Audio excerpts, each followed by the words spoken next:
Bienvenue dans cette nouvelle plongée Deep Dive. Aujourd'hui, on se penche sur la sécurité en distribution électrique basse tension. On va utiliser des extraits du guide technique Socomec pour explorer, disons, deux points essentiels. D'abord, la mise à la terre, les fameux régimes de neutre, et ensuite, comment on protège les installations, surtout les câbles, contre les surcharges. C'est un peu technique, c'est vrai, mais c'est absolument fondamental pour la sécurité. Absolument. Et ces choix, ils sont pas faits au hasard. Ils sont définis par des normes. On pense notamment à la NFC 1500 en France. L'objectif, il est double en fait. Protéger les personnes contre les chocs électriques, bien sûr, et aussi protéger le matériel, éviter les échauffements, les départs de feu. C'est vraiment la base. Parfait. Bon, alors, on entre dans le vif du sujet. Commençons par ces schémas de liaison à la Terre, les SLT. On voit passer des codes un peu partout, TT, TN, IT. Le guide Socomec mentionne 2 lettres pour comprendre ça. C'est quoi l'idée? C'est ça, oui. C'est un code assez simple, finalement. La première lettre, elle indique comment le neutre du transformateur est connecté à la Terre. T, ça veut dire qu'il est directement relié à la Terre. Terre. I, ça veut dire qu'il est soit isolé, soit relié via une impédance, donc pas directement. D'accord, T pour terre, I pour isolé. Et la deuxième lettre? La deuxième, elle, concerne les masses des appareils, les carcasses métalliques par exemple. T, si ces masses ont leur propre prise de terre séparée, et N, si elles sont reliées au neutre de l'installation. Ok, je vois. Prenons le TT alors. T pour neutre à la Terre, T pour masse à la Terre. Le GIGDIG s'est imposé par EDF pour la distribution publique en France, c'est très répandu. Oui, tout à fait. Dans le résidentiel, le petit tertiaire, c'est le plus courant. Le neutre du transfo est à la terre, oui. Et l'installation, elle, a sa propre prise de terre pour les masses. L'avantage, c'est une certaine simplicité de conception. Par contre, l'inconvénient majeur, c'est qu'au premier défaut d'isolement, un fil qui touche une carcasse, Oui. le courant de défaut doit passer par la terre pour revenir au transfo.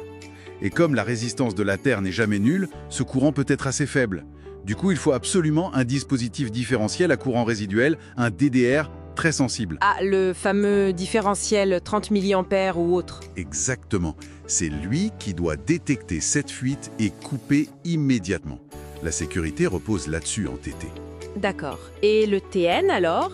N pour masse reliée au neutre. Quelle est la différence clé? Alors là, en TN, les masses des équipements sont connectées au conducteur de protection, le PE, et ce PE est lui-même relié au point neutre du transformateur qui est mis à la terre à l'origine. Le gros changement, c'est qu'un premier défaut d'isolement devient un court-circuit franc. Un court-circuit. Entre quoi et quoi? Entre la phase et le PE, qui est quasiment au potentiel du neutre. Et là, le courant est très élevé. Tellement élevé qu'il fait déclencher les protections contre les surintensités. Donc les disjoncteurs classiques ou les fusibles? Voilà. Les protections magnétiques ou thermiques, classiques, c'est souvent plus économique car on n'a pas besoin de différentiel spécifique partout pour ce type de défaut. Mais ça demande une installation impeccable. La continuité du PE doit être parfaite. Et il y a des variantes, TNC, TNS. Oui, rapidement. TNC, le neutre et la protection sont confondus dans un seul conducteur, le PN. Très encadré, section minimale, jamais coupée. Et TNS, le neutre N et la protection PE sont séparés tout le long.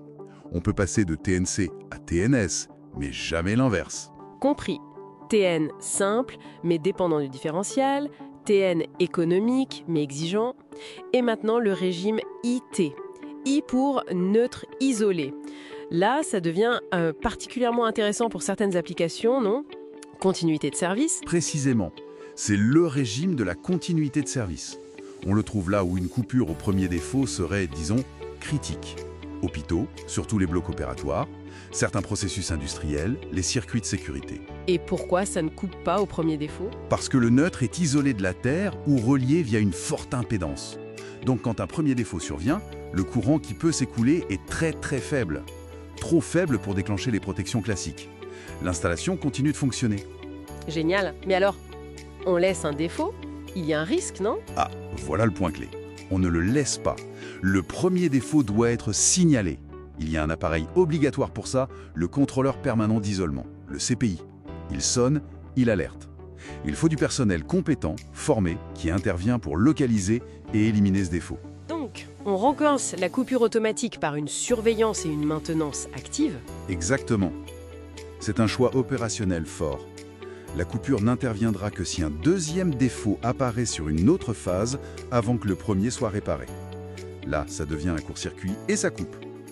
L'avantage, continuité maximale, et aussi moins de risque d'incendie car les courants de défaut sont faibles. Très clair cet arbitrage. Coupure simple TT, coupure rapide par court-circuit TN ou continuité mais surveillée IT. Passons maintenant à la protection des câbles eux-mêmes contre la surcharge. Comment on s'assure qu'ils ne chauffent pas trop?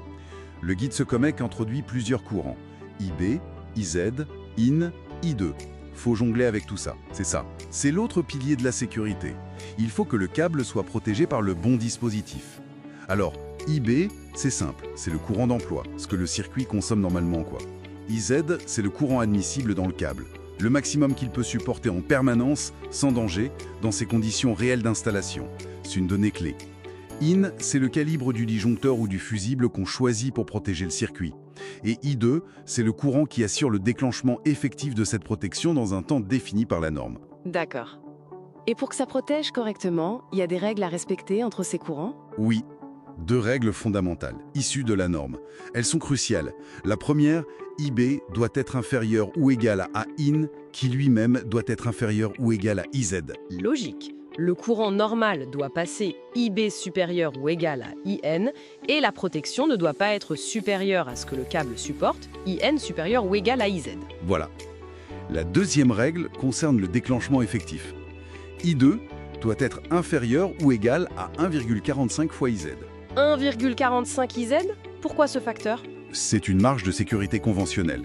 Elle garantit que la protection va couper avant que le câble n'atteigne une température vraiment dangereuse en cas de surcharge prolongée. Le I2 réel, lui, dépend du type de protection. Pour un disjoncteur, c'est souvent 1,45 fois IN par exemple. Pour un fusible, ça peut varier un peu. Mais alors, ce IZ, le courant admissible du câble, ce n'est pas une valeur fixe qu'on prend comme ça. J'imagine que ça dépend si le câble est tout seul à l'air libre ou coincé dans un mur isolé avec plein d'autres câbles. Donné pour des conditions de référence. Mais en pratique, il faut le corriger. C'est là qu'interviennent les facteurs de correction. Il y a un facteur KM qui dépend du mode de pose, dans une gaine, sur un chemin de câble, enterré.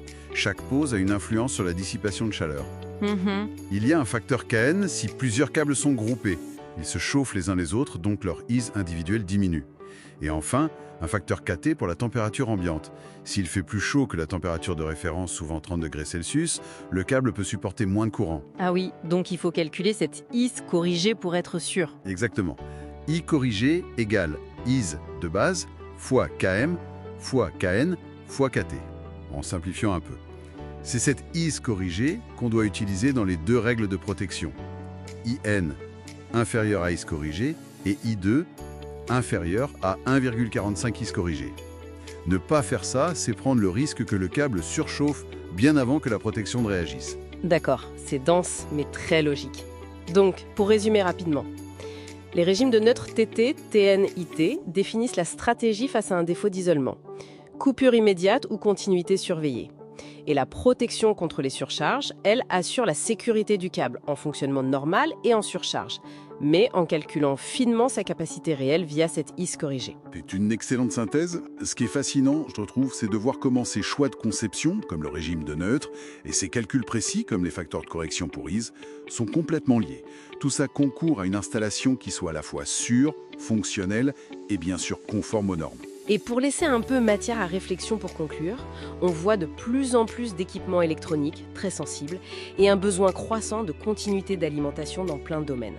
Est-ce que l'arbitrage entre ces régimes de neutre, notamment l'IT qui privilégie la continuité mais demande ce suivi actif, et les stratégies de protection associées, est-ce que tout ça ne va pas devenir encore plus crucial et complexe à l'avenir? Voilà, une question ouverte. Merci d'avoir suivi cette plongée avec nous.